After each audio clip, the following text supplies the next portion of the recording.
Maharashtra veg रेसिपीजमध्ये मी नेहा तुमचं स्वागत करते। आज आपण करणार आहोत उपवास स्पेशल थालीपीठ। तर यासाठी मी एक काकडी किसून घेतली होती, 2 काकड्या किसून घेतल्या होत्या। त्यातले एका काकडीचा किस मी साईडला काढून ठेवलेला आहे कोशिंबीरसाठी, आणि 3 बटाटे घेतले आहेत मीडियम साईजचे, ते स्मॅश करून घेणार आहे। तुम्ही बघू शकता मी याच्यात उपवासाचं भाजणीचं पीठ आणि उपवास राजगिराचं पीठ असं वापरलेलं आहे यासाठी थालीपीठ करण्यासाठी। तर दोन्ही समप्रमाणात मी घेतलेलं आहे। जवळपास 1 वाटीभर पीठ मी ताटात काढून घेतलेलं आहे। याच्यामध्ये आपल्याला आपल्या चवीप्रमाणे मीठ टाकायचं आहे।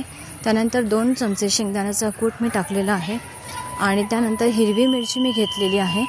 जवळपास 4 ते 5 हिरव्या मिरच्या मी घेतल्या होत्या, तिखट आणि जिरं असं दोन्ही पण मिक्सरला व्यवस्थित वाटून त्याची पेस्ट मी केलेली आहे। ती आता मी ॲड करून हे सगळं वाटण चांगलं गोळा करून घेणार आहे।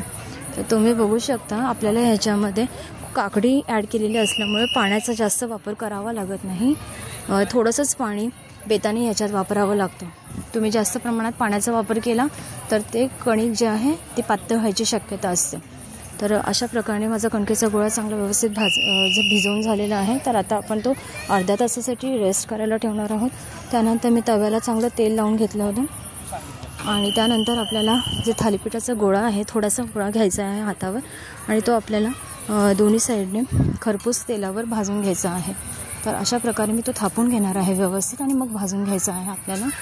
तर तुम्ही बघू शकता इझिली थालीपीठ जे आहे ते तव्यावरनं निघलं जाते।